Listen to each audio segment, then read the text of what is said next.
آمن الرسول بما أنزل إليه من ربه والمؤمنون كل آمن بالله وملائكته وكتبه ورسله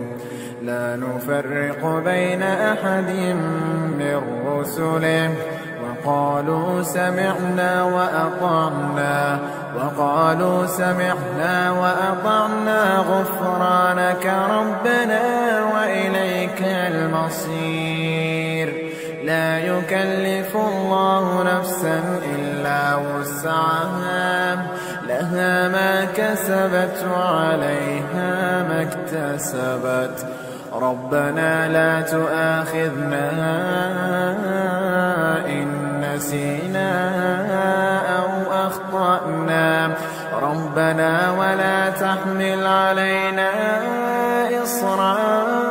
كما حملته على الذين من قبلنا ربنا ولا تحملنا ما لا طاقة لنا به واعف عنا واغفر لنا وارحمنا أنت مولانا